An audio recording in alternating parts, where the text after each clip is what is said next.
دوستان عزیز، مخلصان تلویزیون بارستان، در این شام زیبای فصل تابستان نمایش بهتر از دوست منظور شماست و امروز نمایش ما طور معلوم است شبانه صورت میگیرد.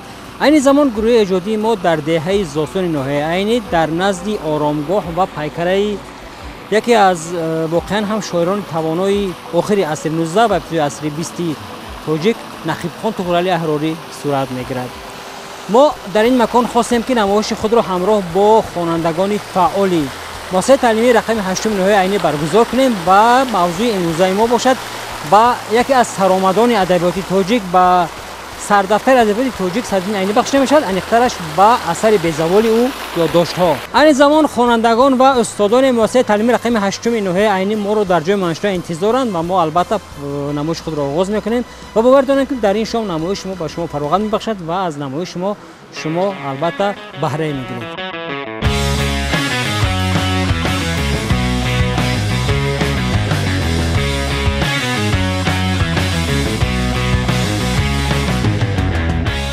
اصلا ما موضوع را یعنی تحلیل و بررسی قسمت دوم یادداشت‌ها رو در این مکان به انتخاب نکردیم، زیرا ما در ناحیه عینی قرار داریم و یکی از گمان میکنم که زیباترین مکان‌ها و یکی از مکان‌هایی که همه علاقه‌مندان علم و ادب حتما به زیارت نقیب خان طغرالی احراری می‌گویند و گذشته از این طغرالی احراری با استاد عینی همسال و گویم که ادیبان یک نسل بودند، یعنی سرآمدان یک نسل ادبیات ما بودند، همکس بودند، هرچند که وابسته به سبک ایجادیات نقیب خان طغرل به ادبیات کلاسیک شامل هستند. استاد عینی باشد سردفتر ادبیات معاصر تاجیک. و جهت دیگری انتخاب موضع در آن است که طور می‌بینید این موضع امروز شبانه و آباد و زیبا است. این مکان محض با ابتکار پیشوای ملت آباد شد، یعنی طول یک سال آخر است که ما می‌کنم که همه خواهشمندی همین زیارت این مکان هستند و ما نیز این محفل را شبانه در این مکان برگزار می‌نماییم تا بینندگان ببینند که واقعا هم یک تاجیکستان کشوری آباد و زیبا است و یک گوشه آن همین آرامگاه نقیب خان طغرالی احراری هم و مثل دیگر گوشه داشته خیلی زیبا است. موضوع ما قسمت دوم یادداشت‌های استاد عینی است و اکنون می‌بینیم که خوانندگان مؤسسه تعلیمی رقم 8 ناحیه عینی یادداشت‌ها را چگونه خواندند. یک شرح کوتاه مختصر قسمت دوم آن است که در این اثر خود استاد در آغاز میگویند که در این بخش فقط دایر به طرز تعلیم در مدرسه‌های بخارا، طرز زیستی دانش آموزان و دیگر مسائل مربوط این در این قسمت داخل کردن نمیخواد نیست یا شاید یگان علاوه دیگر دارید شما؟ بعضا از استاد عینی میپرسیدند که استاد شما در مدرسه‌های بخارا تحصیل کردید، در اونجا کدام علم ها را می آموختید و استاد به فکر شما چی جواب دادند؟ ما بسیار میخوایم که به همین سوال از بعد خواندن قسم دوم یادداشت‌ها شاید یگان نفر جواب داده تواند. مرحمت. استاد عینی در یادداشت‌های خود در جلد دوم اثر خود ذکر میکند در مدرسه بخارا و سمرقند بیشتر علم‌های دینی، طرز نماز گذاشتن، طرز طهارت کردن، علم فلسفه، منطق، بله، علم کلام، علم سخنشناسی و آن علم هایی که امروز ما می‌آموزیم بیشتر در مدرسه های همان دور خودآموزی میکنند.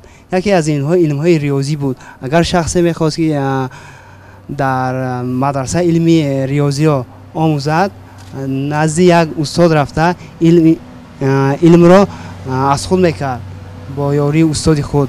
و دیگر علم ادبیات بود که طالب علمی همان مدرسه این علم را خودآموزی میکرد. یعنی در مدرسه های بخارا زبان مادری و ادبیات زبان مادری نبود، ادبیات کم و بیش بود، خودآموزی میکردن، زبان مادری آموخته نمیشد. واقعا در یک از بابها استاد عینی در باب مختوم گو و پیرک ذکر کردند که وقتی که با پیرک من شناس شدم فهمیدم که پیرک عموما از ادبیات خبر ندارد، حتی نمیداند که از کجا شعر خواندن در کار است. ادبیات را، زبان مادری را دانشجویان طالب علمان مدرسه های بخارا خودآموزی میکردند. بعد وقتی از استاد عینی میپرسیدند که شما در مدرسه بخارا کدام علم ها را می‌آموختید؟ استاد جواب دادند که سوال دهنده بیچاره گمان میکند من در یونیورسیته تحصیل کردم، در دانشگاه، در دانشگاه، در اینجا فاکولته هست، یک چند فاکولته هست و علم های گوناگون از جمله جغرافیا، گیوگرافیا، فیزیکا، متماتیک تعلیم داده میشد. این خیلی نبود. این طور نبود. من در همین جواب بچه‌ها یک سوال دارم. خب در این مدرسه های بخارا طوری که استاد قید میکنن چند سال تعلیم میگرفتن، ولی مهمتره که چی نتیجه میگرفتن از همین تعلیم کی میگوید؟ مرحبا. در مدرسه های بخارا 19 سال تحصیل میکردند. عادتا برای طالب علمان نتیجه هیچ بود. و در اینجا یک چیز دیگر بخشش باید میآید، همین نتیجه همین طرز تعلیم در قسمت اول یادداشت ها مثالش هست. عموما من طرز تعلیم بخارا در نظر ندارم، طرز تعلیمی که در همون ایام بود. کی میگوید مثال انیخش چی بود؟ مثال رفشن این بود که همون دامولایی که در مکتب کهنه با استاد سردی عینی درس میگفت او ختم کننده همین مدرسه های بخارا بود و او هم بیسواد بود. درست است. بله.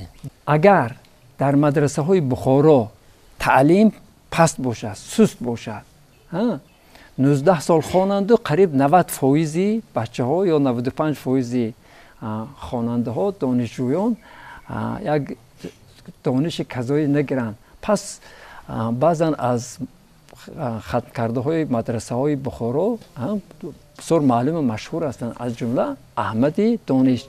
چخیل این دانشمند پیدا شد؟ از خودی آنها وابسته، از خود آموزی آنها وابسته و این مادرزادی هم می شود که آنها از خودشان وابسته باشد. اگر آنها خواهشی خواندن داشتند آنها می خواندند. احمدی دانش که استعدادی خدا داشت و خود آموزی کرده بود و خود به تحصیل بسیار توجه ظاهر کرده بود. درست است. از همین سبب به مکتب هرگز از روی یک یا دو طلبی دانشش بلند بها نمی دهند. فرض کردیم در مکتب شما اگر 500 خواننده باشد، 3 نفر بسیار دانش خوب داشته باشند و 497 نفر بیسواد، این مکتبی خوب حسابیده نمی شود.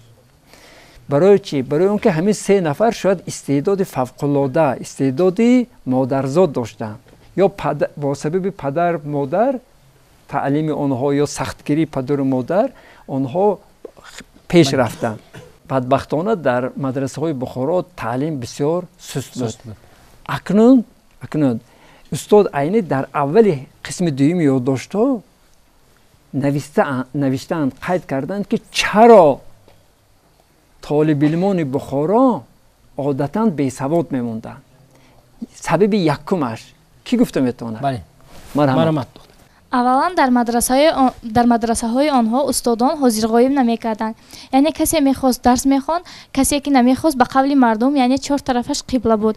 و از جمله در اینجا مخدومی گاو و پیرک را مثال آورده میتوانیم، چون که آنها هیچگاه درس نمیخواندند و به درسخوانی توجه ظاهر نمیکردند. اما استاد عینی باشند، آنها کسی که خودآموزی میکردند، یعنی بیرون از مدرسه باز آنها درس میخواندند، یعنی به مرتبه های بلند رسیدند. خب یعنی یکم معلمان هم مدرسان اعتبار نمیدادند که با درس به سبق گرفتن که عمده است. باز سبب دوم است. بسیاری از همان استادانی که در همانجا درس میگفتند آنها سوادی کافی نداشتند.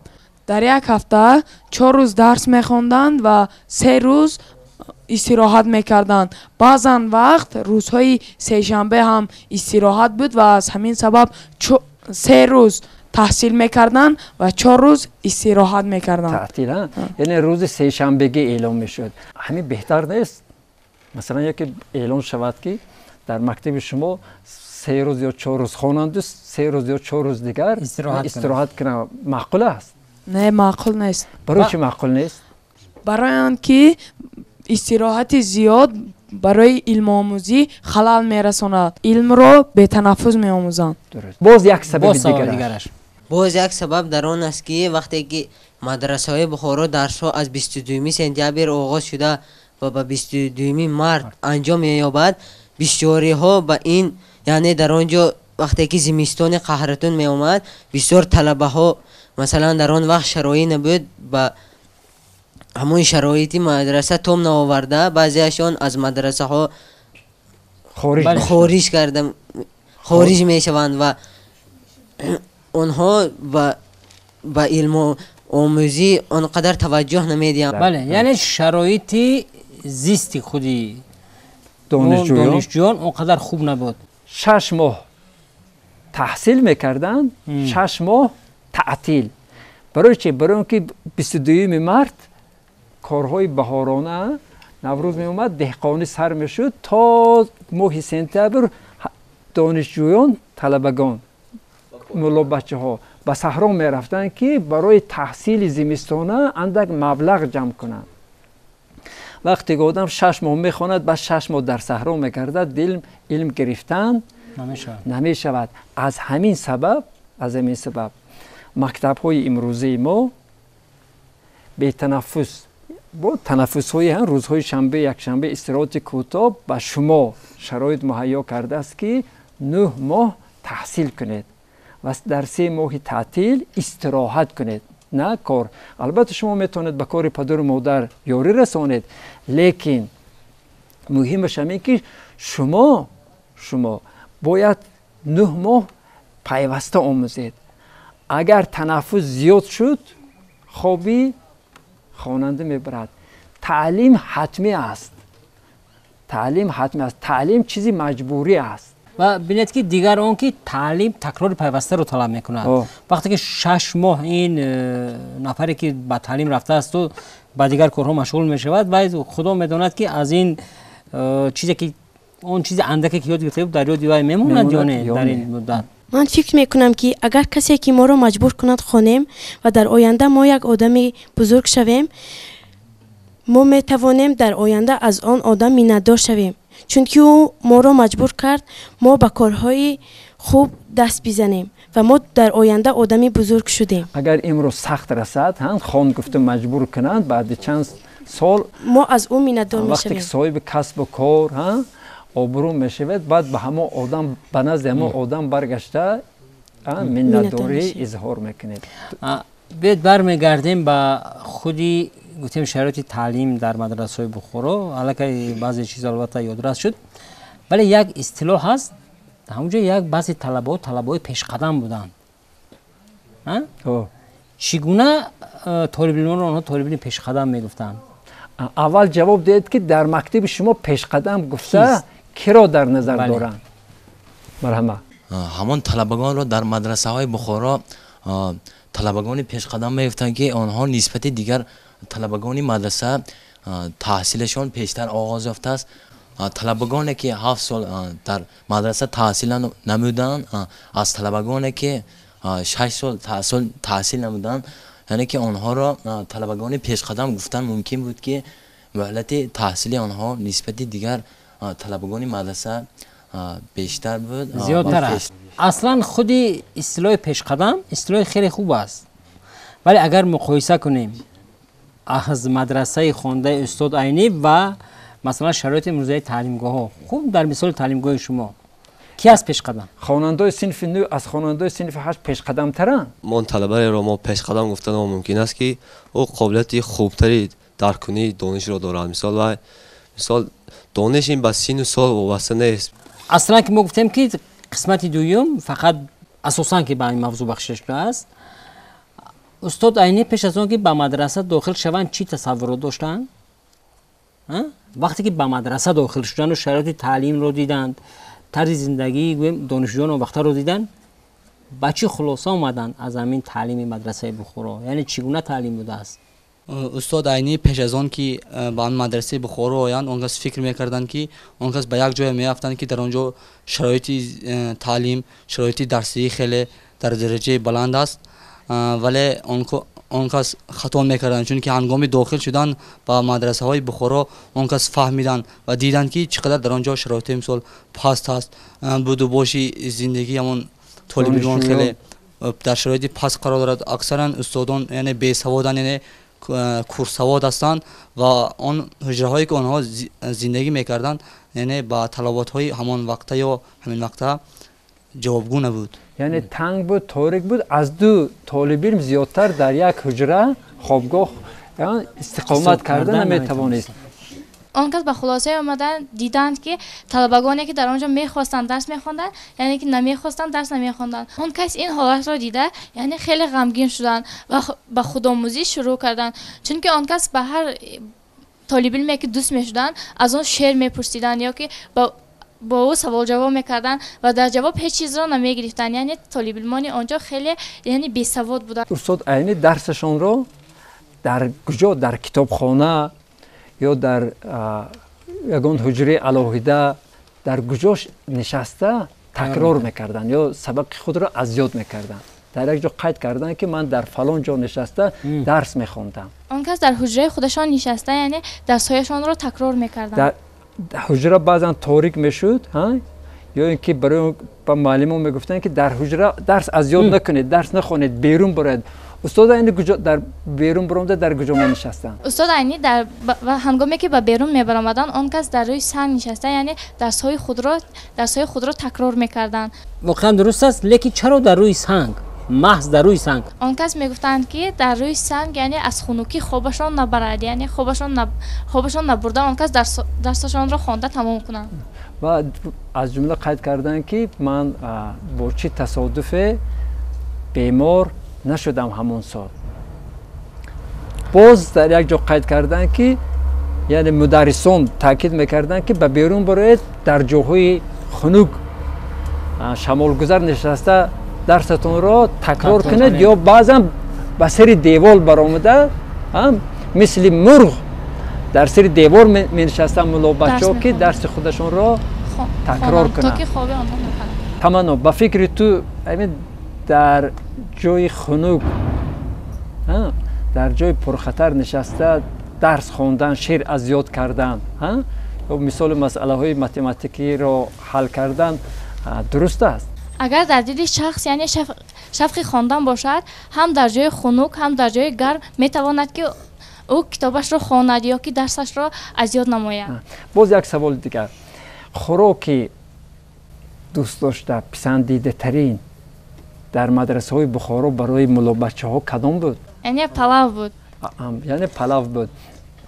استاد عینی پلاو پخته میتوانستند؟ البته او استاد عینی پلاو پخته میتوانستند چون که آن کس به ملا بچه ها آشپزی میکردند. استاد عینی وقتی که درباره طرز تعلیم مدرسه های بخارا طرز تعلیم خودشون می نویستند به شما تاکید کرده گفتند که ای بچه ها من در 12 سالگی هم جامه شویی میکردم، لباس خودم را میشستم و هم لباس دیگران را میشستم، هم برای خودم و هم برای دیگران پلاو میپختم. یعنی باز فرصت پیدا کرده از این مدرسه به اون مدرسه دویده درس میخوندم. اکنون من از شما 12 ساله نیستید بلکه 15 16 17 ساله هستید. اکنون شما باید مقایسه کنید. استاد عینی گفته ایستادن که شما مقایسه کنید که من در کدام شرایط تحصیل کرده ام و شما چه شرایط دارید. مکتب شما چند قبطه است؟ 3 قبطه. چند خواننده دارد؟ زیاده از 500 تا خواننده دارد. تقریبا یک 70-80 آموزگار.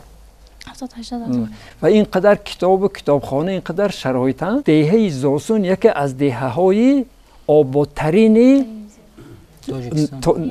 نوحه عینی حساب می شود. دهه زاسون یکی از دهه هایی است که پیشوای ملت و دهه شما 4 مراتب تشریف آوردن.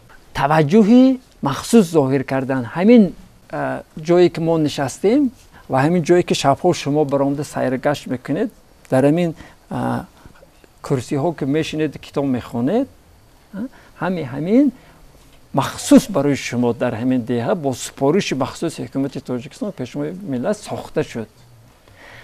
اگر بعضا میگویند که چقدر شرایط خوب شود بعد خواب تنبل میبرد، اما برعکس خواب خود را پراندن ما در کار، ما چشم خود را کلان کشادن ما در کار. و وقتی که استادان اینقدر کوشش میکنن، اینقدر خواهش کردن که در محفلی که برای شاگردان تلویزیون بهارستان اتفاق نویسنده آماده کرده، استادان شما خواهش کردند که شرکت ورزند. اصلا خواهشمند خیلی زیاد است. چقدرها برای دیگرها جای نرسید در خرک‌های گرد و اطراف نشستند. پس ما یادداشت‌ها را فقط برای آن که در سر ما معلومات بسیار جمع شود خواندن ما در کار نه، ما باید ورق به ورق مقایسه کنیم.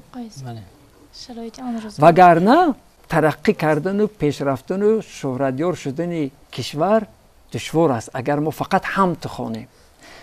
همین در مدرسه های بخارا ببینید در اول عصر 20 تسیالکوفسکی در مسکو اندیشه میکرد که چه خیلی به کیهان پرواز کردن در کار. در مدرسه های بخارا هنوز طالب علمان ندیده بودن که فانوس چه خیلی میشود، همون چراغی که با کرسیم میسوزد که هنوز ندیده بودن. وقتی که در امریکا بچه عادی چپته خریده به قطاره پاییز سوار میشد، در بخارا در کرته پیدا شدن تگمه گناه حساب میشد. اگر موزی شما خرج میکرد میگفتن که در زیر پاشنه شما مویلب خوب گذاشته‌اند. حتی کرتی گریباندار پوشیدن باعث فلاکت میگردید. ببینید چقدر بخارا عقیم مانده بود و از همین سبب استاد عینی نویستند برای آنکه به ما پند شود. اصلا که درست است، زیرا که طور ما بارها گفتیم این نمایش ما در مقایسه صورت میگیرد، ولی هر اون چیزی که بچه‌ها میخونن باید اون رو مقایسه کرده توانن و این درست است. من فکر میکنم که این یک نوع چی بود، یک نوع پیشنهاد بود که برای اینکه بچه‌ها توانن که اون چیزی که خواندند و از خود کردن اون رو مقایسه کردن.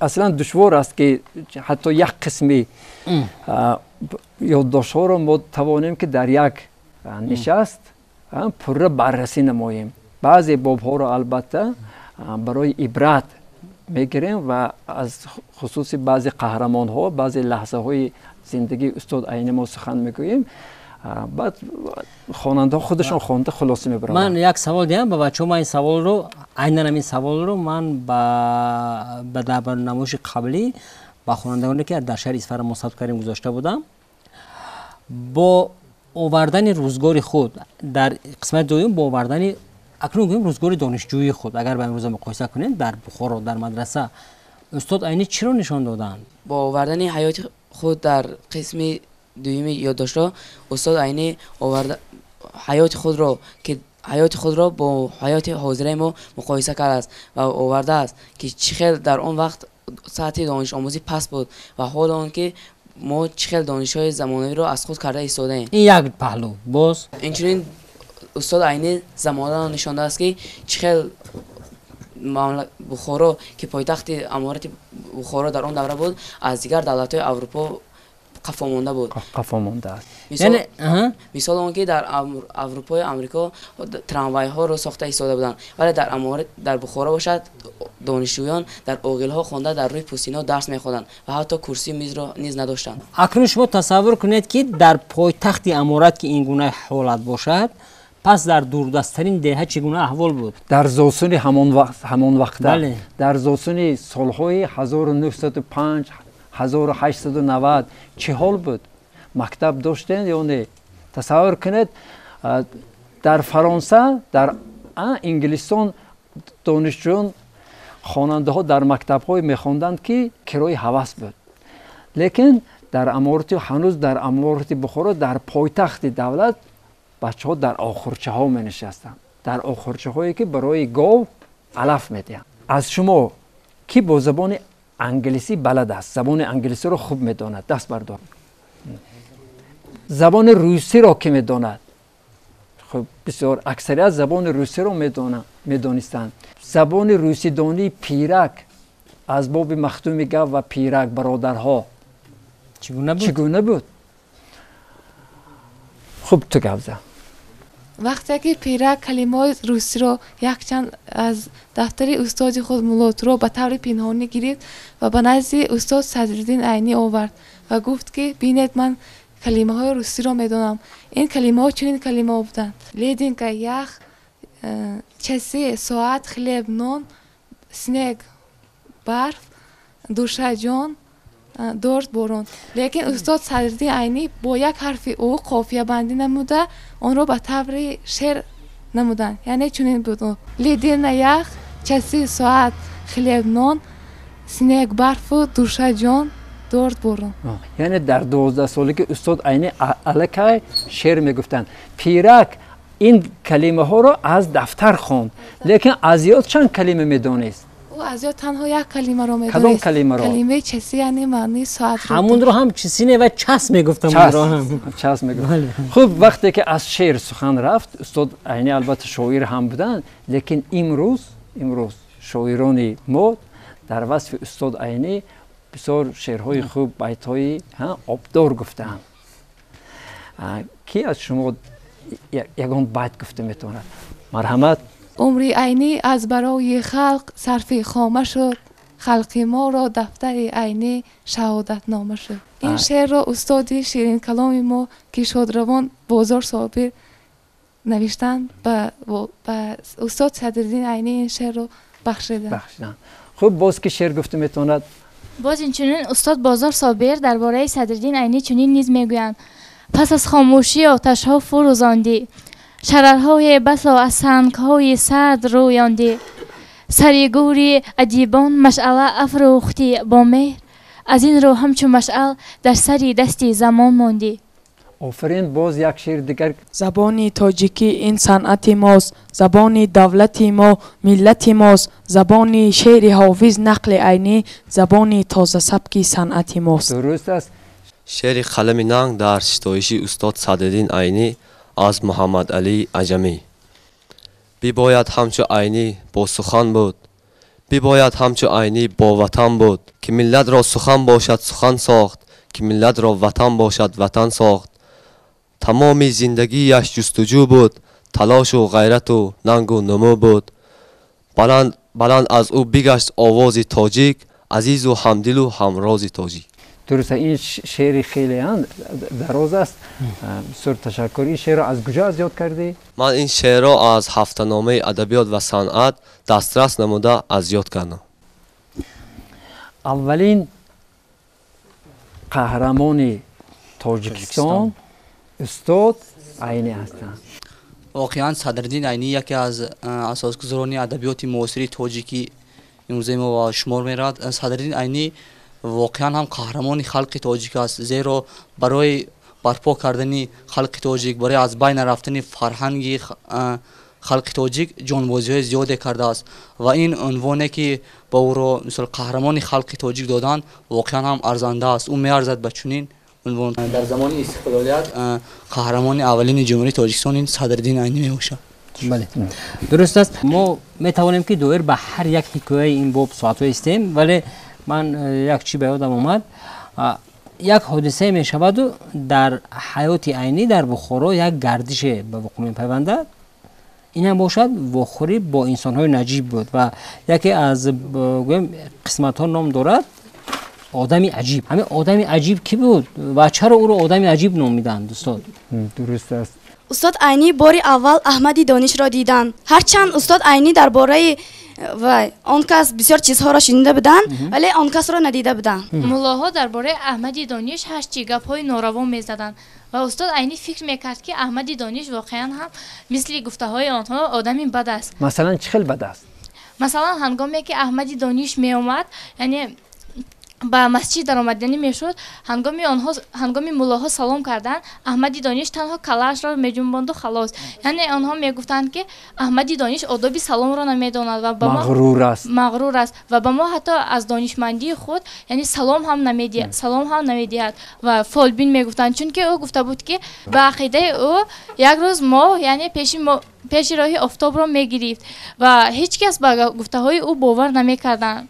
میگفتند که این دروغ است، ولی یک روز همین حادثه رخ داد و همه ملاها با او جادوگر گفت نام بردند و استاد صدرالدین عینی هنگامی که با احمدی دانش شناس شده با او همصحبت شد، واقعا فکر و خیال آن ملاها را یعنی نادیده گرفت. او فکر کرد که احمدی دانش خیلی مردی بد است، مغرور است، ولی این چنین نبود. احمدی دانش خیلی مردی دانشمند بود، آدمان را نصیحت میکرد، مفکوره های خوب داشت. احمدی دانش کدام کتاب را نوشته؟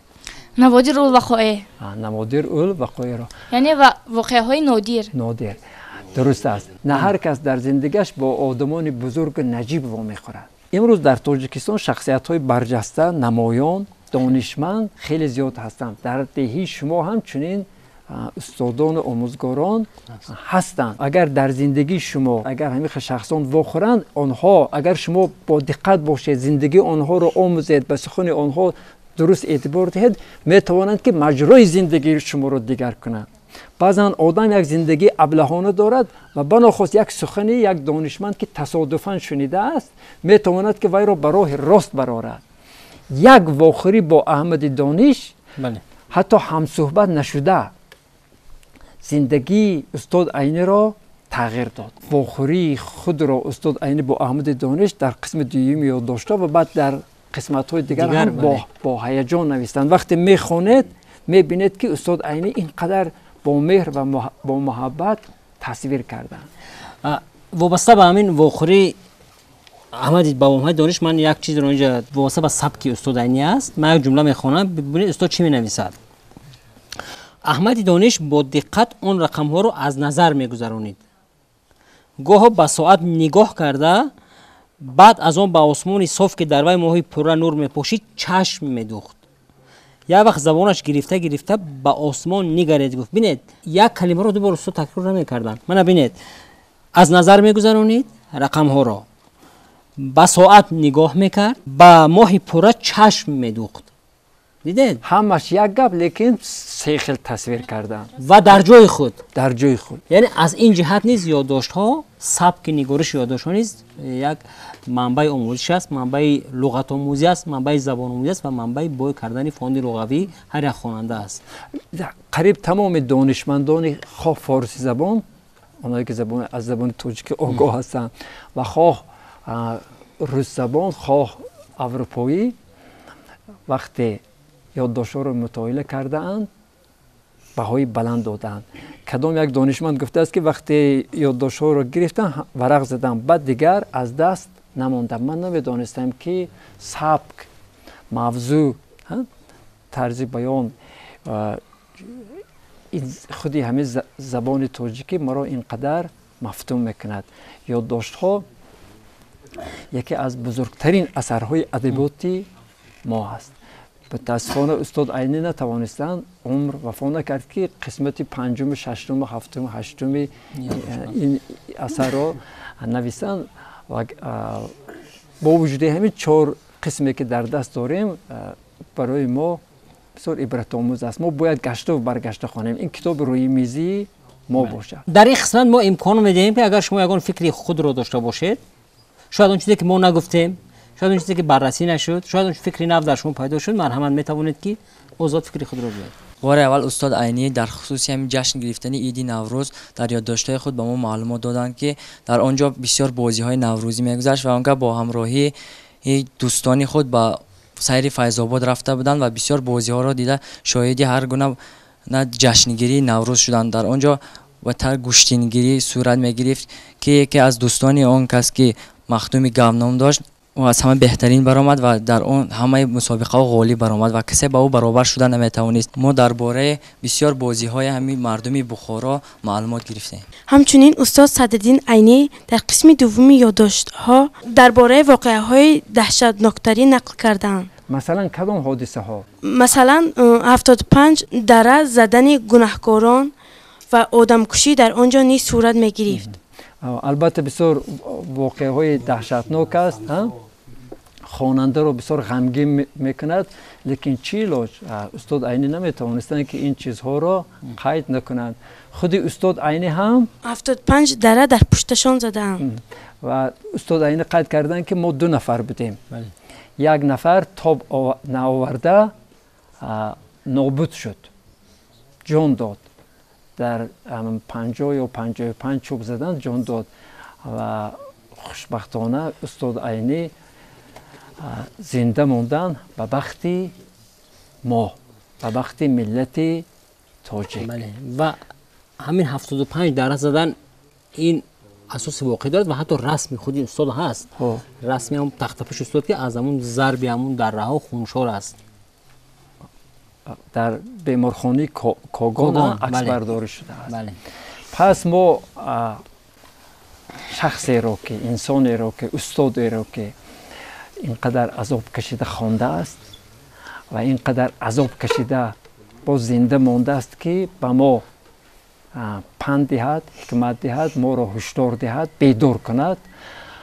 ما باید این خیلی استاد را فراموش نکنیم و وقتی که استادانی که در پهلوی ما در پس شما نشستند و در مکتب میگویند که شما را خوانید و ما خوانیم تا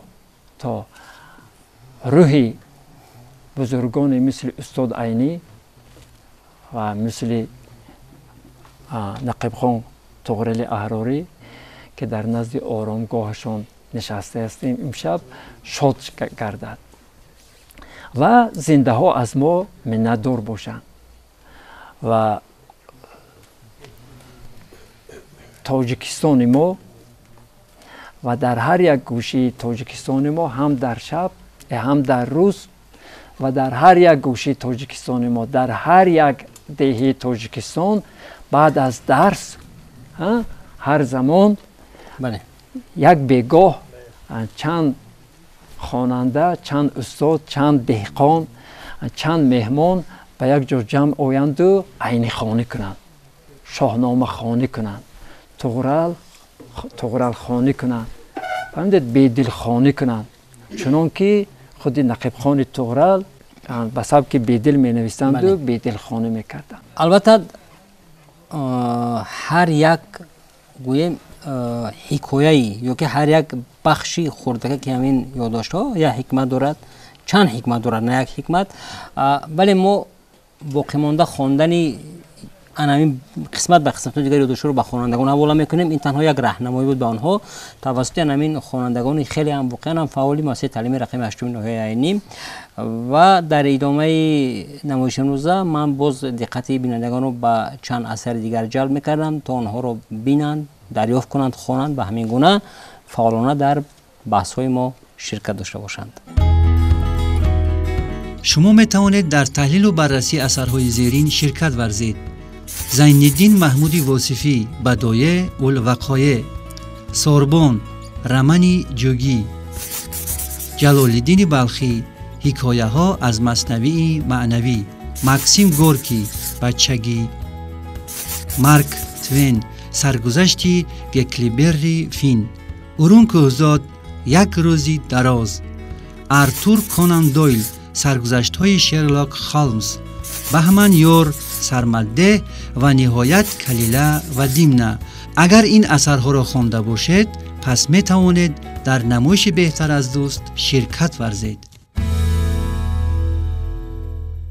آنچه باعث خوشنودی است در صحبت امروزه ما که استادان فعالانه در همین نمایش ما شرکت دارند و با دقت اندیشه شاگردان را گوش کردن و گمان میکنم که شاهد اندیشه‌رانی خیلی خوب هم شدن و البته شاید هر کدام اونها وابسته به همین محفل امروز خلاصه‌های خود را دارند و من میخواستم که اگر شاید نفر از استادان یگان گفتنی باشد ما این امکانات این لحظه به استادان میدیم و این و یادداشت میشه که این جهت نیست تا امروز در نمایش ما نبود.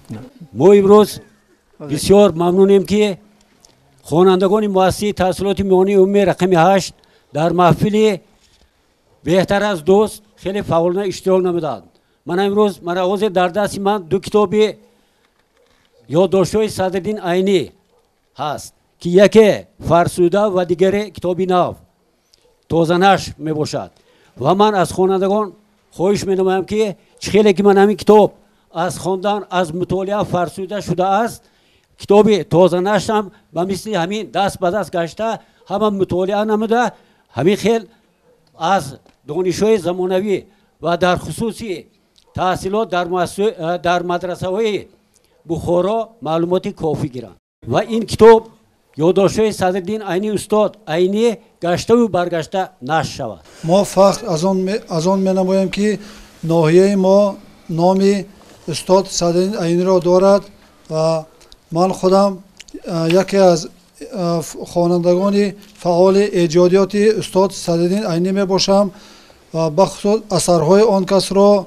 دائما مطالعه می نمایم و بخصوص و یادداشت‌ها مراقی زیاد ظاهر دارم و هر باری از نو آن را مطالعه نمودن این یک حیات نو را برای خود درک می نمایم و این یک حیات گذشته خلق تاجیک را انعکاس می نمایند و من برای خوانندگان همین را توصیه می نمایم که دائما اثرهای استاد عینی را مطالعه می نمایند.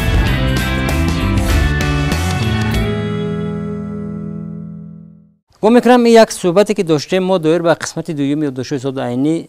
از این صحبت هم خوانندگانی که همراه ما بودن هم افرادی که ما رو تماشا کردن خسته نشدن، برعکس یک الهامی تازه گرفتن.